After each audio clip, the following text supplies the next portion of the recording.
ورجعنا لكم تاني ومكملين موضوع حلقة النهاردة عن هوية الطفل المصري ودور المرأة المصرية في المجتمع.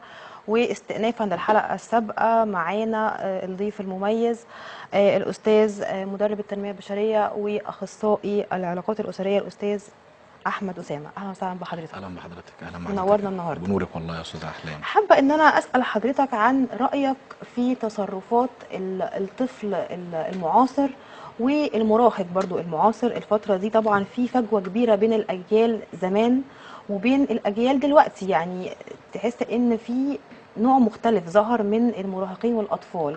يا ترى من وجهة نظر حضرتك إيه السبب في الاختلاف ده؟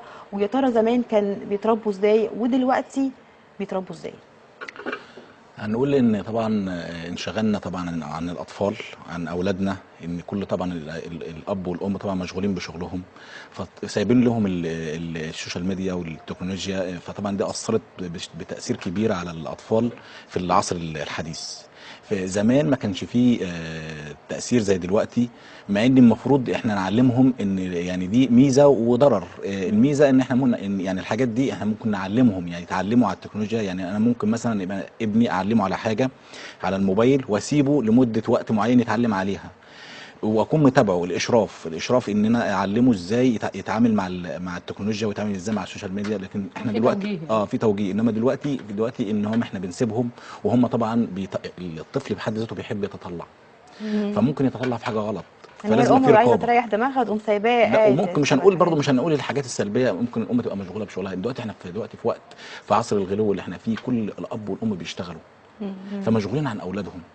لا، انا المفروض بقى انا اعمل توازن، او اعمل توافق ما بين ان انا اربي اولادي ازاي، وان انا اشتغل ازاي، واكفيهم ازاي ماديا. ما بيجي حد يطلع يقول انا مش عارف، ده انا مش مكفي البيت، ده انا مش ملاحق، والزوجه من الناحيه التانيه بتشتغل عشان يعني المعيشه بقت صعبه جدا، فمش هيعرفوا ان هم يوفقوا. يعني الموضوع بيتم بصعوبه.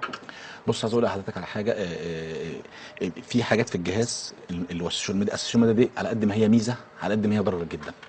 فالطبيعي ان انا لازم انبههم، لازم ادي من وقتي، لازم افرغ من وقتي اليومي لاولادي، لان ده جيل بيطلع، جيل بيربي، والجيل ده هيربي جيل تاني.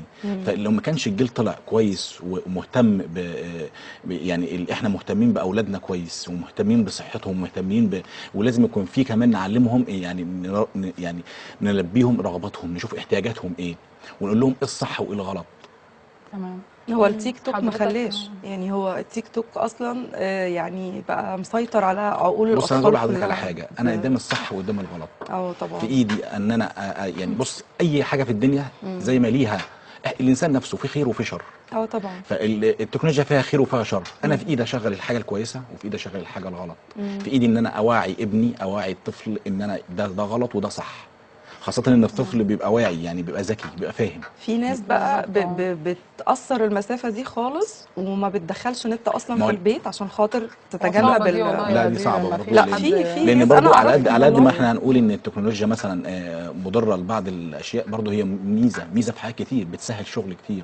يعني انا ممكن ابقى قاعد في البيت اتعلم من التكنولوجيا، اخد كورسات عن طريق النت اونلاين، فهي لها ميزه مهمه. فما ينفعش يبقى فيش بيت ما فيهوش نت. حضرتك ركزت في مقالك عن المرأة والمجتمع، عن دور المرأة سواء كانت عاملة أو من ربات البيوت، فعايزين حضرتك تستكمل مقالك معانا دلوقتي عن المرأة والمجتمع. هرد بس على السؤال بتاع الأستاذة أحلام. دور المرأة طبعا لها دور في الزراعة، لها دور في الاقتصاد، لها دور في القوات المسلحة، لها دور في الطب.